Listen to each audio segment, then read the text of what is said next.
endless skies. Oh, I'm living that nomad life, city to city, feeling alive. From mountain tops to ocean drives, unchained, I thrive, Awesome. Let's do this. Thank you so much for joining us here on Nomads 50 Plus. My name's Chris Kalaboukis, and I'm coming at you live from Athens, Greece. It's still a beautiful day here today.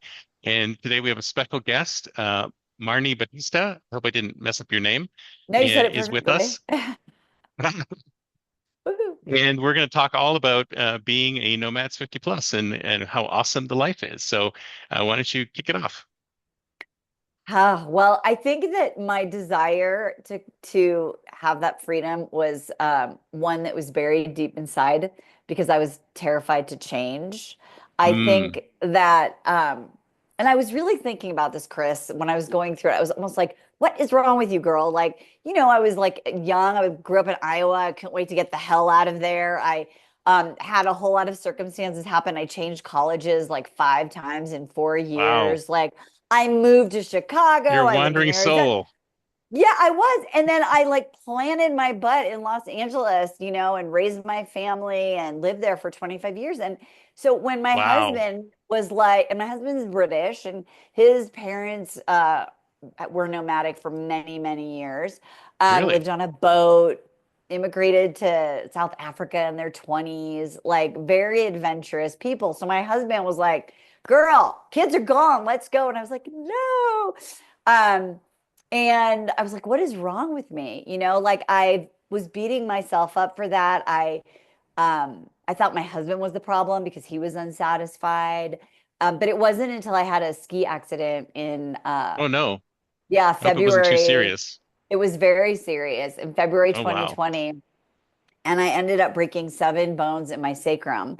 And there Yikes. was about 3 months where I was immobile and in chronic pain. And I was like, am I gonna, and my first thought, Chris, was like, am I gonna be able to walk in cute little villages like in Europe? You know what I mean? Wow. Like that was my fear. Like You just imagined yourself where you wanted to go next, and you're like, "Oh my God, can I actually even do it?" yeah, and Wow. that was sort of like, what is going on? And that was really the situation or the circumstance that kind of woke me up. And I had this moment. My mom died when she was 64. At this time, I was 55, and I had talked to a medium once after she died. And this guy said, "Your mom's going to talk to you through butterflies and all this kind of thing." And I looked out Oh my yeah. Sometimes window. I think my dad speaks to me through birds. I don't know what Yes, it is. right? Yeah. And so I looked out the window and there was an apple tree that had been planted when my daughter was 5. And at the time she was like 26.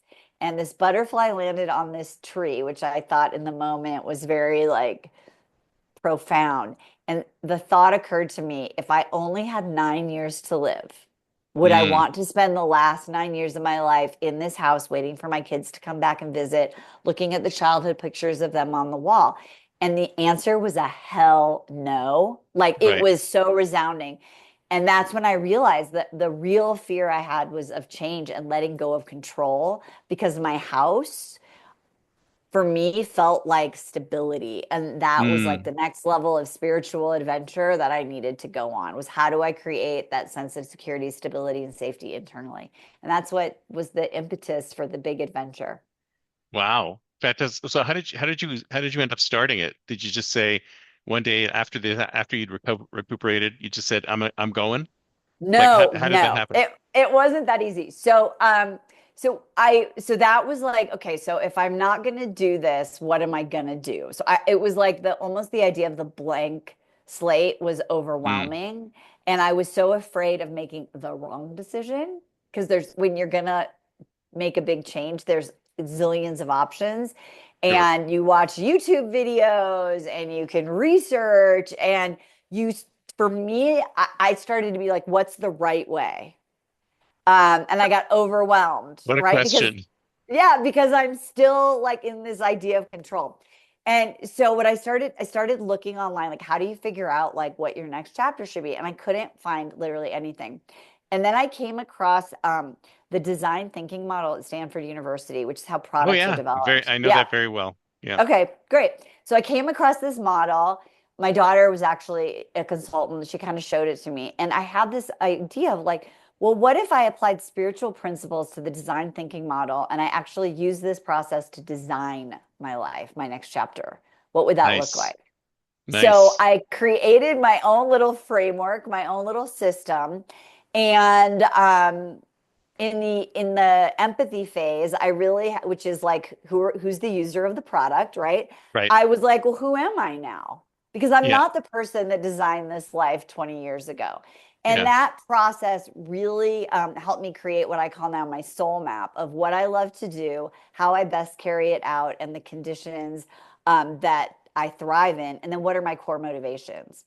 And then I went through the next phase, which is like ideation, right? Like, well, what Right. are all these things I could do? And I scribbled out all these ideas, and my husband and I both separately created 3 to 5 year life plans, Oh, uh, nice. right around like what, I like love it. the path we do now, the one where we can't do what we do now, something gets taken away, and then the wild idea. And we brought them together. And our daughter had gone on this RV trip in COVID for like two Hmm. months. And so weirdly, we both had put on our wild idea list, live in an RV full time. Nice. And I love so it. we're right. Okay. So in design thinking, you don't just sell the house and go in an RV, you prototype. Yeah, So exactly. we're right. Exactly. So You we're give it a like, shot. okay, give it Try a it out. shot. So the first thing we did was because what our kid had done was we rented a Sprinter van, and we went on a trip for like 2 weeks in the Nice. Sprinter van. It's like a And then research trip. You wanted to see what it was like. I love it. exactly, exactly. So we did that. We came back. Our last stop, my husband surprised me, and we were in a hotel the last night. And we had this beautiful dinner, and we took out our little Nice. notebooks, and then we did the evaluation. We synthesized, we brought it all together, assess and adjust. We And love how perfectly aligned with the framework you guys are keeping it. It's great. well, You it's didn't go great, off and path at all. that's what my book is about. I teach people how to do it, right? And so we synthesized, and we're like, okay, well, clearly, if we're going to live full time, like that's too small of a space. Like how would we work? We didn't have it. Like, could we bring the stuff we want to bring? Like the advantages of being able to use the vehicle like a car versus not, right? So we had this whole list, and we were like, you know what? Let's try out another vehicle. Hmm. So we did another experiment about 9 or 10 months later for 6 weeks. We rented a bigger vehicle, like a 36-foot RV, and we did a trip up the coast. Um, and this time, so we had these certain I don't know. You concerns. changed two variables in the experiment. You're not quite. We didn't do it perfectly, no. But one of the things that we really thought about is I got very clear as a nomad, like there's certain routines that are really important to me that do create my stability. One of them was work, obviously, how could I work? And the other Right. one was how could I exercise and move and create, like lifting weights and all those things at our age are Yeah. important, right? Well, yeah, And you so absolutely have to keep the health and wellness up. Absolutely, 100%. you do, and it's interesting because when you're nomadic as a permanent situation, you're not really on a vacation. And No. so when you go on a vacation, you're like, I won't work out for a couple of weeks. Oh, Yeah. I'll eat Or I'll go to these whatever I expensive want. restaurants and eat huge meals and then have whatever I want to Yes. eat. Yeah. And I was like, that is not aligned with my values. And so it was crazy. Like I remember being online with my husband. We're like, okay, like what can we do? I was like, well, we could get like an exercise bike and keep it in the vehicle. Hmm. And so we bought this like cheap-ish thing. We like the guy at the RV place we rented it probably thought we were insane because we're like putting this thing in the vehicle. Um, some dumbbells, like a fold-up bench we Right. bought, right? Like because I really was testing it. Like you got to really know. So we did Yeah, that for exactly. 6 weeks. You're We went to prototyping. Yeah, we were prototyping. We went to a music festival. We had all these incredible experiences. And I just looked at my husband on like week 4 and I was like, let's sell the house. I'm done. Nice. Let's do it. Nice. And The so decision was made. I love it. the decision was made. And that because I believe that we can't predict our happiness. Humans do that very poorly. And Oh yeah. so, and I think that we're so used to like being binary, like blow it all up or, like stay the same. And so that year and a half or 2 years of doing those like little tests were really important. We also, as part of these prototypes, we also explored living in other towns because we thought, well, Hmm. maybe it's where we live. Because once we got clear on what our soul maps were and they were aligned, we are like, LA is not it. So we went and we did like 4 or 5 days in Bend. We explored Palm Springs because that's what people do when they live in LA. They just go to the Of desert. course. Um, right. And that's the other thing that I Wait a think minute, is Bend in Palm Springs. What made you decide on Bend of all places? because my husband loves to surf and he was like, I would be 3 hours away from the ocean. You could ski, the Mount Bachelor, and it's a smaller community. It's got a very Yeah, vibrant, healthy yeah. lifestyle. Um, So you picked communities based on various criteria, it sounds like, right? yes, and they were not, and this, I wrote actually a Substack post about this, that most people choose where they want to retire, where they want to go in their next chapter based on these things that are on like Google or Yeah, Chat GPT. And they're usually like things for, I'm going to just say old people, even though, I'm almost 60, but they're like, is there a hospital? Like all these yeah. certain criteria. And so I challenged that in this post and I was like, no, like you have to create criteria based on who you are now and how you best want to express like who you are at a soul level. How do you do Yeah. that? And that's And really what who you want to aspire to be, not just because like you see yourself declining in some way. It's aspirational. It's like where you want to go, yes, right? and yes, and in midlife, 50 plus, like I just had this whole realization of like when we're in our 20s and 30s, we are in an we are expansive and we don't Exactly. think like Exactly. there are any limitations, right? And it's like who said that when you get a certain age, you're supposed to start to wind it down? And I was like, Yeah. I am No winding against down. Nuh-uh. that. I am so against that. I'm winding Um, up, if anything. well, for me, yeah, I mean, for sure winding up. And so, we did all those experiments and all that prototyping. And then we decided when we got the RV, we sold the house and we lived in it for a year. I came up with this in my ideation phase of creating this challenge, what I called the radical living challenge. And what really blows my hair back. And so we set up I got the idea to write the book in the ideation phase. We set up the itinerary to explore all these different things Nice. and refine the criteria, Hmm. right, So along the way. did you come up with the framework at the same time as you were writing the book, or did it come afterwards? I had the framework. I had the framework. I wanted to use this design thinking model and apply spiritual principles to it. Hmm. Um, and so I set up the itinerary in some regard to make sure that I had these certain locations that Right. we wanted to both explore and that also would have metaphors for the stories in the book. But what's crazy, because you write a book proposal and that's what you have to do. But that, of course, didn't happen like that. Like I Right. wrote a chapter about seeing an alligator in a Walmart parking lot. That obviously couldn't be planned. Um, so Feels like it's very entertaining as well. I love this. yeah, it was so fun. And then while we were doing that, we also had, so then we went back and we're still iterating, right? Because that's design thinking. And we were Yeah. like, maybe we would like to live abroad. So we spent a month or so in Australia.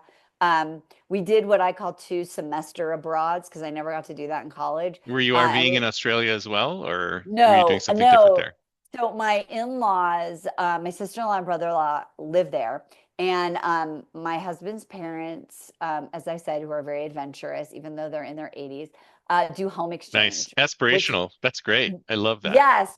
And I did home exchange back when I got divorced and was broke. And I was like, I'm taking my kids on vacation. Like, I got to figure out how to do this. And Yeah. so they were doing a There home are exchange. ways of doing it on the cheap. People don't understand that. It's like there's So, so yeah, so great. I'm like, I was in the New York Times when homeexchange.com first came out because I was like an early adopter. nice. Yeah, I like my kids' best memories of travel are through the crazy home swaps that we did. But anyway, so we went to Australia. They had a home swap that was really big. So we stayed there for a month and then we did some traveling. We went to Byron Bay and did some cool things there. Love Australia. Would move Nice. there in a minute, but it's too far away from my adult kids. Too Mm, hard to get to. So yeah. then we did Portugal, and we tested that out for, I think we stayed there for like 2.5, 3 months twice. Nice. Um, love that. It's still on the list of possibilities. So were But in you the mean, working the whole time that you were doing this? You were working the whole working time you were. all the time, working on Hmm. different time zones. You and I talked about that, right? Like Yeah. Australia, getting up at like 6 a.m., being done by 1. Yeah. Europe, working at like 3, trying to be done by 10 or 11, you know? Exactly. And my husband learned how to cook, which is Hmm. great. So, Nice. he He had didn't to know how do to cook? dinner. Come on. And you married him? I did not marry him for his cooking skills, but you know what? Over this experience, he's really, really leaned into it. And so Nice. he would cook meals for me during my little breaks. And um, yeah, and I realized I could work from anywhere. My clients were really super supportive because, they want this in their own life. I blew up my business along the way and made it smaller and more Well, what was it? functional. So what was it before and what is it now? Like how did you blow it up? Well, my aspiration early on when I first started, which was about 15 years ago, was, I just was like, oh, well, if you're going to be in the coaching space, you want to be Tony Robbins or something like Mm, that, or John mm, Asseroff, or I don't know, JJ Virgin, right. name one, right? Yeah. Um, One of and the so I was biggies. like, that's the model. And so I just was like grinding to do that. So in the end, I had almost $2 million a year revenue business. I had like all this team. I was paying 2 people like over $150,000 a year that were Oh like at the yeah, but you had a executive lot of, level. must have been a lot of stress in that role, like where you were. Yeah, I did. And that's when I had that ski accident. I was like, why am I doing this? Wow. Right. The stress of like, and after there were months where it'd be like everyone else is getting payroll, but not me. Yeah. It's Right. interesting because it's kind of like when these events occur, they're like a moment to sort of pause and think. Because if it had never happened, would you still be doing that? Or do you think you would have changed? I think that I would have just kept trying to push, push, push, Yeah. push. Yeah. Um, I said to my So something husband the like other fate night, came in and said, okay, you got to stop and think for a minute. well, yeah, I believe that if you don't listen to the whispers along the way, then the universe will scream. Right. Um, and I remember thinking, and I share this because I think that when I talk to people about changing their life in their 50s plus, they're just so afraid to let go of like the nostalgia and the history and the Oh, safety, you absolutely. know? And I Absolutely. remember telling my husband crying, like, oh, like look at this view from my kitchen window and this beautiful little yard we created and there's birds and I thought that was like the ultimate like chef's kiss of my life. And this morning Absolutely. I woke up and I went out, I pulled open the curtains and I live in Colorado and I have a sick Nice. view of the mountains and the birds were chirping and I let my little cat out. He doesn't know it's like a giant cage called a deck, but he was like living his best life, drinking my coffee. And I was like, I cannot believe I thought that little. And that's what being like nomadic, like it expands you, right? And I thought Right. that little view in the window was like the best there is, that there Right. was no more possible for me. And I have seen such glorious, and you have too, right? Like the view of your morning is like how your view of life changes when you go on an adventure in your 50s. Absolutely right. So how did you end up? So you're in Colorado right now. Are you in a Yes. house or are you in a homestay or in an We RV or rented, yeah. So we sold the RV. So we're doing the RV thing and we're like trying to figure out what our next kind of like year of itinerary is. And we had stopped here in Colorado in this small ski town just for a weekend as part of the RV trip. And we just instantly felt like a energetic resonance. Like it nice? just felt like, whoa, this is checking all the boxes. Because we've been having these conversations of what we're looking for, and the people that we want to be in community with, and it was just getting very clear. And so we were in the RV, just driving down the road, and while my husband was driving, I just got my phone out and I started going on Zillow and doing houses for rent in Steamboat. We do Springs. that And everywhere we go. It's so funny. It's just, my right? wife's like, "Oh, you're doing it again?" Like, yeah, I yeah, can't, yeah. I couldn't help myself. And Curious. I'm just curious. I was like, we could just rent a house for like 4 or 5 months in Steamboat. I said, or Yeah. Wilmington, because See we what also it's liked like. Wilmington, You're North still Carolina. Yeah. prototyping. We are literally still prototyping. Um, and that's why I realized the radical living challenge is a lifestyle. It's not Yeah. it's not a 1 year thing. So, so he was like, well, that could be cool. So, and we were like, do we want to, well, we could just park the RV like in the RV park just outside Yeah. of town. Yeah. There's so And many options when you have so that. many Like, options. So what we really thought about was what's the experience we want to have. And we just both decided that when you live in an RV park that is close to a town, you're kind of packed in. It's not mm, really like a state park right. experience, right? Yeah, you're not going to get Um, that same experience at all. and so I thought, do I want to live 4 inches away from someone in an RV for like four You've or five already months? experienced the wide open spaces, and now you're like, do I want to pack myself in? Yeah, I I totally didn't. see And that. so we're like, should we sell the RV? Because we also didn't want to like, then it becomes like a giant piece of furniture. Yeah.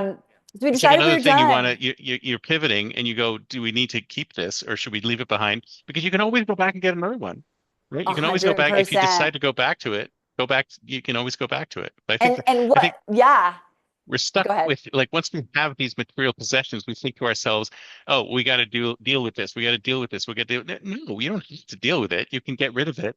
And then if you really need one again, if your life changes, you want to go in a different direction, you can just obtain another one, right? I mean, there's nothing Well, yeah. And specific about that. we also learned from like that year that we would probably get a different kind of RV. Like, Yeah, right? Like, so we decided to let go of it. We knew when we bought it, because let's talk about the finances. We knew when we bought it, because it was 2021, it was still like COVID vibes, like everyone wants to live in an RV. right. We knew that we were going to lose money. Like Hmm. we knew that it was an investment in the fun and Yeah, experience. And yeah, so we were like, yep, we're going to lose some money and that's okay. of We're going to course. do the best that we can. So we sold the RV, we rented a house. So then we were in, okay, so now we're living in this town. Like we're going to just do some new prototyping and there's different options. And so it was like in town, in the country, or near the ski mountain. Those are like kind of the options here. And so we started in town. We lived there for like 6 months. We realized what we needed and what we didn't need. Then we did another prototype about 15 minutes out of town. We lived in a cabin, which was so fun just Well, because you I've must have always like wanted to. so little stuff. Do you have like 7 boxes of stuff or something like that? That's it? Well, it's Like, accumulated, but yeah, all we had was what we had in the RV. yeah. So we moved Well, to the see, that's another thing cabin. about having an RV is that it kind of forces you to have only a few things, right? You can't have that many things if you're living out of an Well, RV, yeah, we can talk about the letting go of the stuff, but right? yeah. So we lived in the cabin, loved the cabin. I mean, we loved just the being outside of town at the time. We were like, this is so cool. We're like 15 minutes out of town. We have like a 4 acre thing and we have fun neighbors and great views Nice. and all that thing. Um, but the situation that we rented in, this person was coming home and was like, hey, if you guys want to rent it again for the winter, like you just have to move out for 10 weeks and then you can come back. And we were like, okay. Nice. And then my husband and I were in Portugal actually on our little semester abroad. And I was like, dude, I can't do it. I don't care if I have 20 boxes. I cannot move out and move in Hmm. again and then move out again when she comes home for the summer. I was like, Right. I said, and also I kind of like to like see what it's like to live near the mountain, the ski Mm. mountain.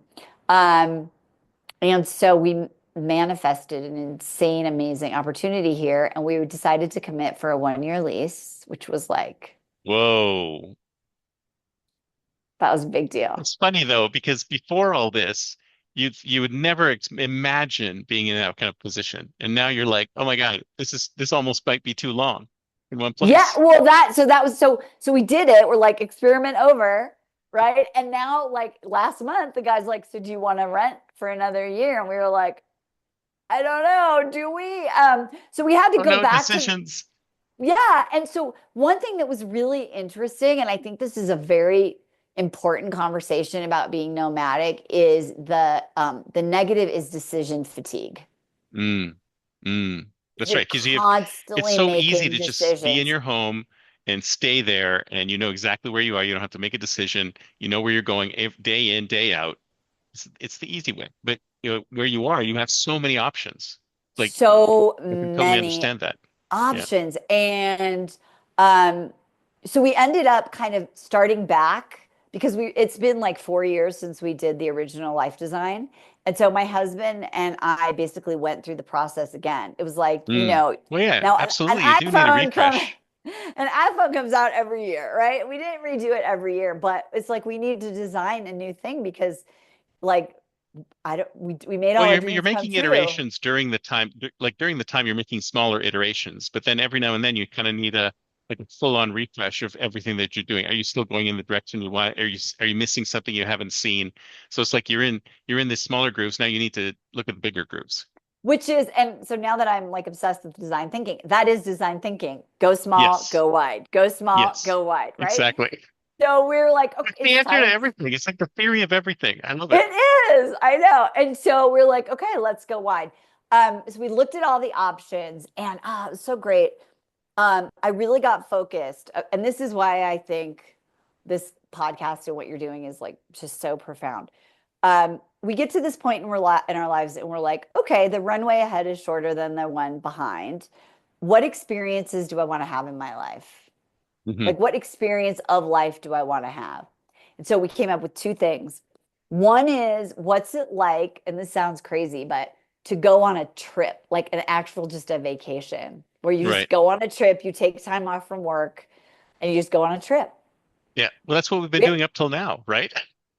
But I hadn't been doing that. I'd been like, No. like it's very different to go to Portugal for 2.5 months and work 5 days a week and, Yeah. fit in the fun. It's just a different vibe. And I'm so grateful I Exactly. got it. So we were like, okay, number one, what would it be like to just go on trips? And number two was, and this was huge, we are loving the experience of being in a community. When we Mm. lived in LA for 25 years, we lived in a city that was vast. Um, and we didn't have the same experience of really being in a tight community. And I've never really had that since I was a kid living in Iowa. And I Right. realized there's this like part of me that I like discovered, which is so crazy. Because if you would have asked me at 18, do you ever want to live in a small town? I would have been like, hell no. Because I grew up in like, I wanted to escape a small town. Why would I ever want to go back to one? and so my husband and I are like, wow, like, we really like our community. Like, we're really into this synagogue that we belong to. We're both volunteers for like a big brother, big sister program. I have like like little communities, and I feel like I'm living. It's a retired life while I'm working. It's just so easy here, and it's so active, and so many things to do, and being in nature, and it really, checks all the boxes. And so we were like, I think we want to stay. I think we want Nice. to stay. And then we built out another 3 to 5 year plan, which includes things like um, doing a travel around the world thing. Hmm. I like to do that. My husband, I mentioned his parents were nomadic. So my father-in-law retired at 53, and they lived on a sailboat in Nice. Thailand for 8 years. Uh, Amazing. I love it. I know, and which is so crazy. My mother-in-law is literally this big. It's so cute. She's like this tiny woman. I don't even think she's 5 foot, and they sailed, and they had visitors and they did all the stuff. Anyway, my husband like really wants to live on a boat. We've done Nice. one sailing experiment. We did it for like almost 2 weeks. I was a little Is it for you? overwhelmed. Is it for you?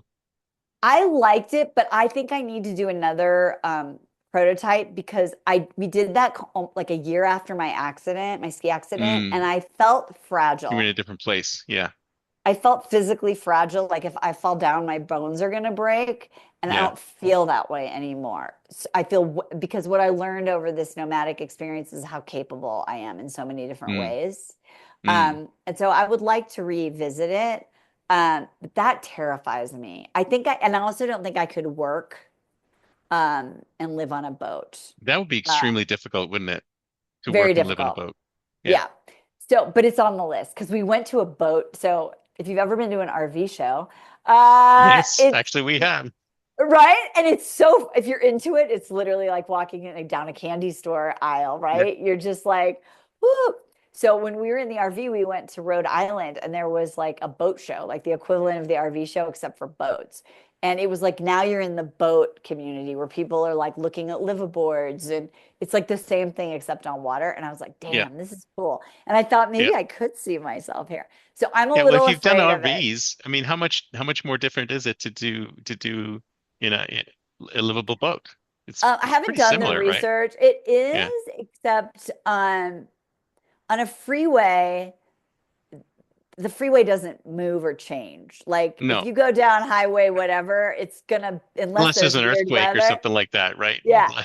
So it's a little like, open roady. But I think because I have sailed in the Caribbean a bunch of times when I was younger and most recently, like 5 years ago, 4 years ago. Um, I think like if you're in like a bay, like an inland, like when you're surrounded by a bunch of islands, it's not like the open oceans. I do think that if we did do that, that my husband, because we've talked about it, would like get a crew member and like sail to somewhere in the open ocean, and then I would probably Mm, fly and meet him because I definitely am. The thought of like being on a boat and not seeing any land anywhere, that is definitely not for me, yeah. Chris. But you wouldn't even be able to work in that situation though either, right? Because there's no connectivity.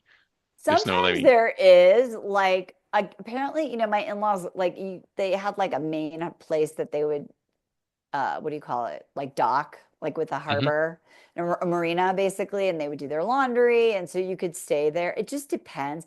Now also with what's the satellite, the Elon Musk satellite Starlink. thing called? Starlink. Starlink. Yeah, you can use Starlink on a boat. You could You should easily be able to do it. Yeah. yeah, so that Can was you the other imagine thing is Starlink. in the I middle of mean, the ocean, in the middle of the Indian Ocean, you're just like texting away and you're I know. creating, sending up Doing a uploading podcast with videos. Chris.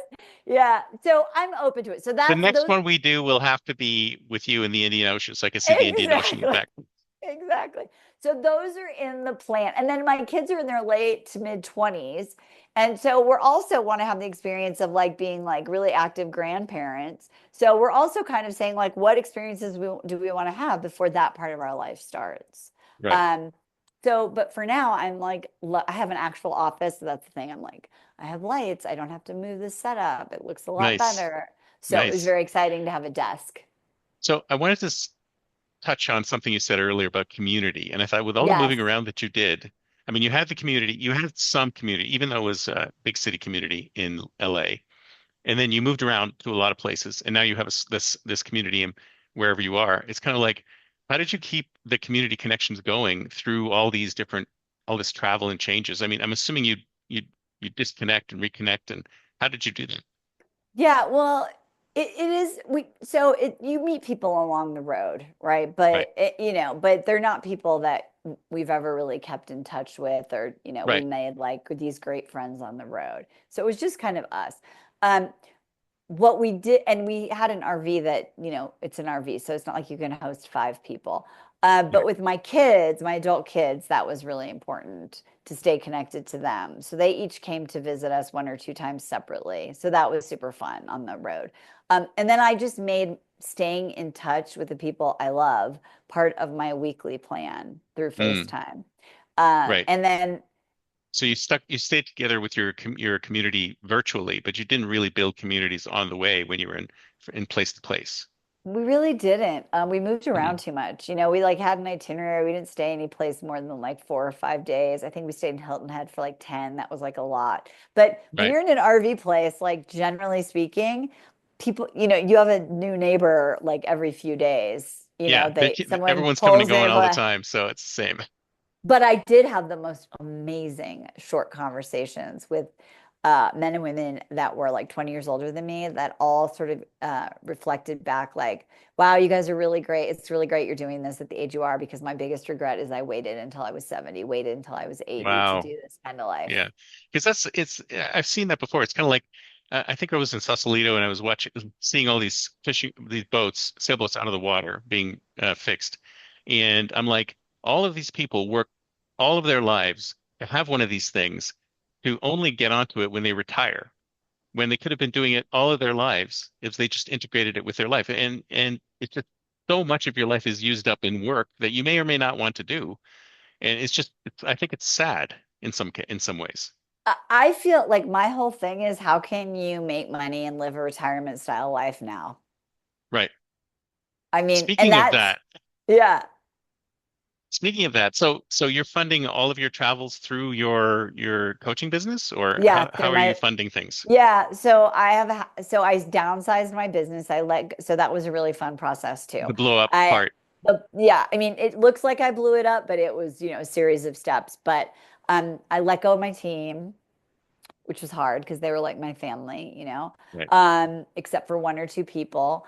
Oh gosh, going through, my husband's so good at this and patient, like going through the spreadsheets of all the applications and resources and memberships and all these expenses that were just like, No, no, it's yay, insane. no longer necessary. Yeah. Remove, remove, remove, remove. Um, and really figuring out what do I want to talk about and how do I want to do it. And the one aha that I've had in the last few months is that in my early days, it was like pick a niche and that's your thing. Mhm. And I did that, and I'm really, really good at that. And so I'm still doing that, which is I was been doing dating coaching and relationship coaching for 16 years.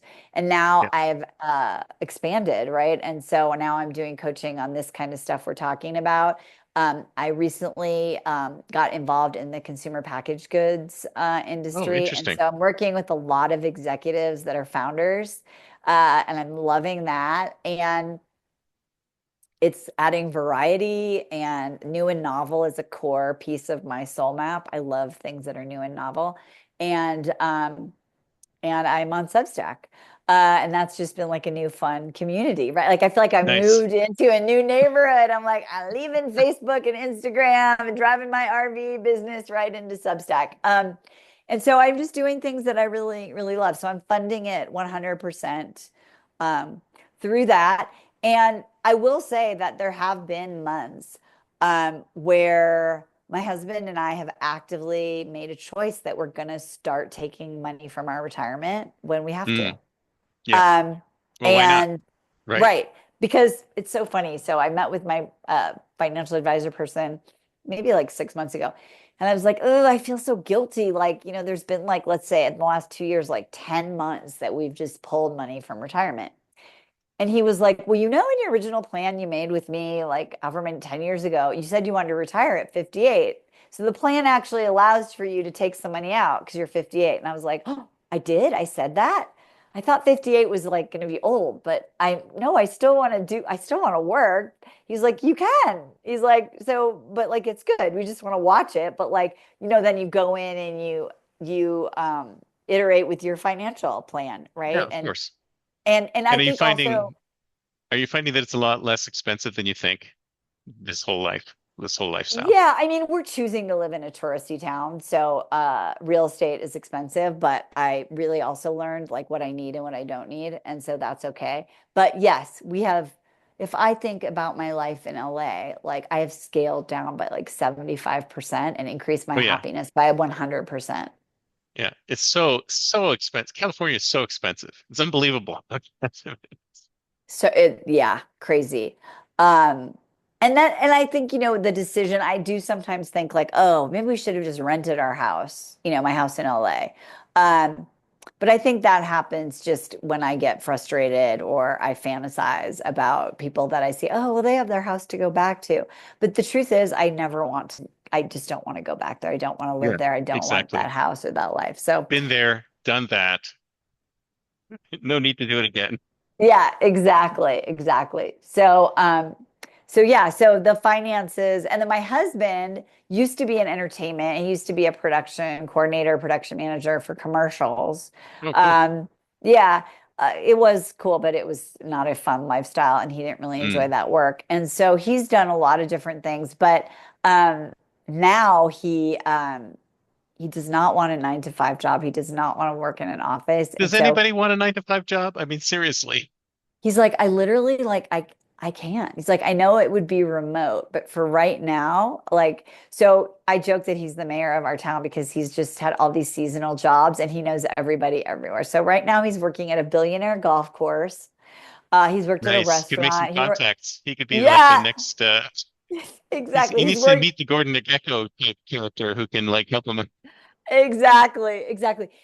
We do. Oh, here's another really interesting thing for being nomadic. That he prototyped was working at the airport Oh, because you get we talked about how do you get to resourceful around travel, right. and so we did the math and we thought it would be okay, but in the end it was just too brutal for zero money and traveling on standby and all those fantasies about like, oh, I'll just work for the airline. For us and our Oh yeah. lifestyle, it didn't really work. But he did work at the airport. He was inside airplanes putting luggage Nice. inside. Yeah. He wasn't In a the flight dead of attendant at any winter. point though. No flight Not a flight attendant. attendant. No outside work in the dead of I winter. I have a nephew who's a flight attendant. He's really enjoying it. Thinks it's great. Loves it. Yeah, I have a friend I went to high school with who's my age, 58, who's just decided to fl be a flight attendant because he wants You can his just kids are decide to be a growing. flight attendant at 58. I love it. Yeah. He's like, I might as well see the world. Might as well. So let's talk about health. So you Yes. had your big issue, and now you're pretty much back to normal and everything. It's like how do Yes. you handle healthcare and things like that? Do you have health insurance or do you pay as you That's go or such a how does that work? great question. So when we were in the RV, you have to domicile somewhere. And there's three states, Texas, Florida, and South Dakota, where you Hmm. can domicile. And so we picked South Dakota because you don't have to do smog testing. So if you do Florida or Texas, you have to go there once a year and get smog tested. Sounds like North Dakota is the place to go to be Yes, domiciled. I love it. South Dakota. South So to Dakota, sorry. so to go to South Dakota, you have to spend one night there. There's you can research how to do that, and then you get a driver's license. So which was So great you because have a we were South Dakota driver's license I right now. do. I That's where you do. are. Okay. Yep. And then when we bought the RV, we bought it in South Dakota. I mean, we were residents of South Dakota, not California. We saved $18,000 in taxes. Wow. Fantastic. But so when you go to these new other states, aren't they don't they want you to get a license within 10 days? I know California does that, has that requirement, but you're okay with that because Well, yeah, we were actually moving around. So the other thing we had was at the time we got healthcare in out of South Dakota. And we had a health plan that was you could go get healthcare in any state. We did mm, that for like a couple years, but this past year, um, we had to change that. And so now we got Colorado healthcare, which means that we had to get Colorado license plates. And mm. ultimately, we probably do need to get, we will be getting a Colorado license. But officially, we're still uh, residents of South Dakota. It's almost like the laws have not really caught up with this lifestyle yet. They still want you to be stuck in one They place. really do. Like in the election, like we literally could not vote in Colorado. Well, could you vote Even in South though Dakota? we did mail-in votes in South Dakota. Okay. But and it's interesting, but because we had short-term rentals, three of them, and I don't have the license plate and I don't have a W-2, right? Like Right. they're like, you don't count here. And so Yeah. so that was kind of interesting. And Wow. the Colorado insurance has been great. But the funny thing is that um for me, I'm mostly still using my main doctors that I had in Los Angeles. So Oh, like, really? and I have one adult kid who lives there, so I go there like twice a year and I go do my physicals Oh, and stuff. that's a smart way of doing it, especially if you have Yeah, doctors you like. Yeah. I do. And being the one advantage of being in a big city is access to really, really good healthcare. Right. Um, and so it's not to say that it's not really great here. It's just a smaller town. And so I have been doing that. I just fit it in when I go see my kid. Right. Right. So is that how you feel that you're going to be going from now on, or do you think that things will change? Like if you're going to be going, Well, I like, are think you if going to we keep most of your travels within the US, or are you going to be going elsewhere as well? I think so for the rest of 2025 and 26, we're gonna do trips. But this year we did an experiment where we did not do a semester abroad in Europe. So Mm, we stayed here for March and April. Um, which is called mud season here. There's no mud, but it's the shoulder season between summer yeah, and ski season, right? yeah. And so and it's either now it's like summery, but for the first month there's not a lot going on. And it's great, it's quiet. I think my husband and I both really miss the ocean. Mm, We really missed Portugal. We really missed just that, getting away like that. And so if we can figure out how to do that in 2026, we will do a semester abroad somewhere. We just have to figure out a way to do that. So one thing we're looking into is another website called trustedhousesitter.com, mm. where you pet sit or house sit. Oh, cool. Because we're paying rent, we don't want to pay ideally double. So we're exploring, like, is there a way that we could go travel next spring during the mud season and not have to pay double rent?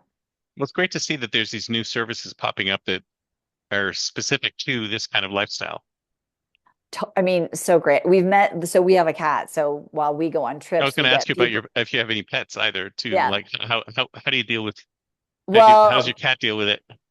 we used to have two cats. Fergus, may his memory be a blessing.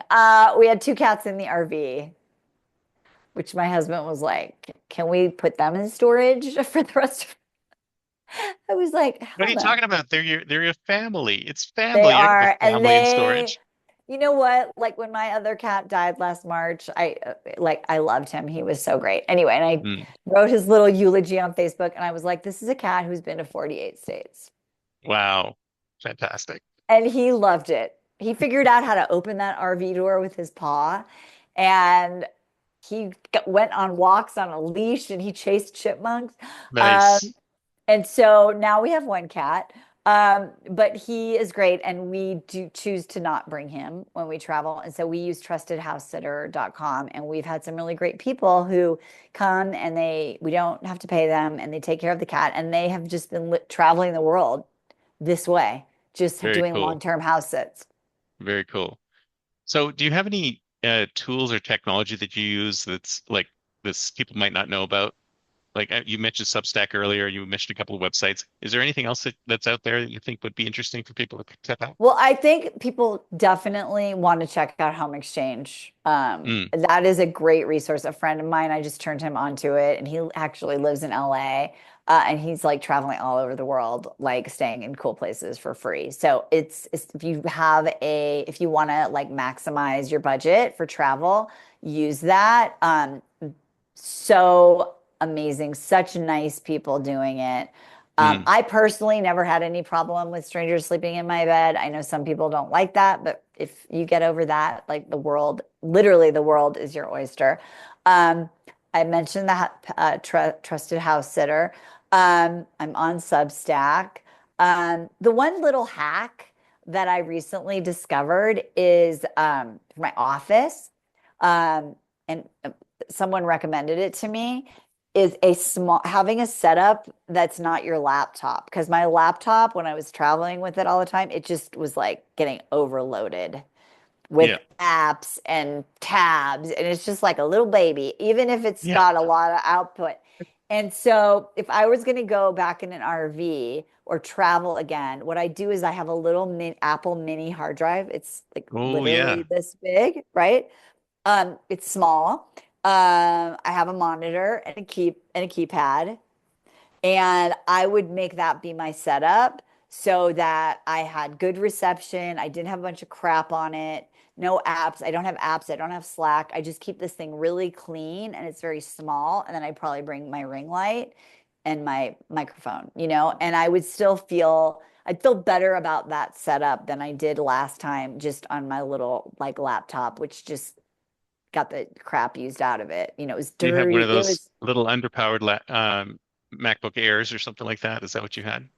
no, I have a decent one, but it was tight. I mean, it was tired. It was in and out of bags and here and there and sliding across the dashboard, and Yeah. it was just They go through a tired. lot of suffering these They go days. through a lot of suffering. So I think what I would do is I would take this little mini, and it's so great. It does everything. It's awesome. I have like a external camera on it. But I would do that because I think that if you're gonna stay somewhere for a while and you want to have a good quality for your Zoom and have it look decent, it's probably great to have like a dedicated space, and Because you most of us probably do would need pack. this kind of, we do need technology to be able to get online and we need good lighting, we need good sound, we need good video, we need all of these things. Otherwise, you can't work, right? You You absolutely can't really, work. really can't. And if you are going to do the RV thing, like there's so much research on YouTube about all the different sources to get internet. We have like my husband was so good. Like, how do you, because when you're traveling across the country, like if T-Mobile is crappy there, but AT&T is good or whatever it is, like how are you going to be able to switch? And so we did all that research. And I think there's a lot of really good resources on YouTube Yeah, that can help you do that. fantastic. So, well, you need internet access everywhere, like most of us, right? Have you ever had issues with internet access? Never. One time in Glacier National Park, at the coolest RV park ever, the KOA. Mm. But I couldn't do a call, and so I had a group coaching call, and I literally went in the main office, and I was like, "Can I sit outside in a chair and steal your main office internet?" And they were like, "Yes." And I sat there on the chair and prayed for like 45 minutes, but it worked. But that was really the only time where it was really, really like I was desperate. Fantastic. All right. Well, unfortunately we got to wrap things up. This is great. I mean, I love talking with you. We should do this again. I'd love Definitely. it. I And mean, this was and so fun. you should so do you have any last words for people who are aspiring nomads who are thinking about getting into life? What would you say to them? Yeah, and I talk about this in well, first of all, I get my book because I'll walk you Hmm. through that design process and that gives you some runway. Like, because I think the other thing is people are like, one day I want to do that. And you can't just wake up in one day and do it. You want to reverse engineer it.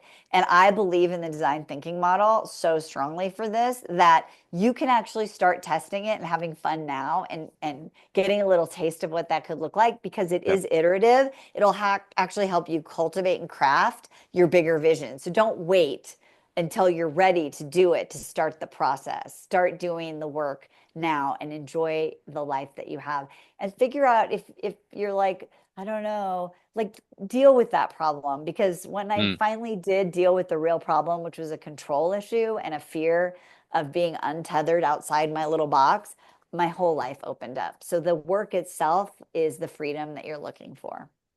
fantastic. I love it. So if somebody wants to get in touch with you, what's the best way? They can go to radicallivingchallenge.com. And that's my website, my book. I have a whole blog about the RV experience. I blogged about it almost like every week. So you can find out about what that journey looked like in real time. So it's radicallivingchallenge.com with two L's. Fantastic. Well, thank you so much. It's been great. Talk to you Thanks, again soon. Chris. Bye. Bye. Oh,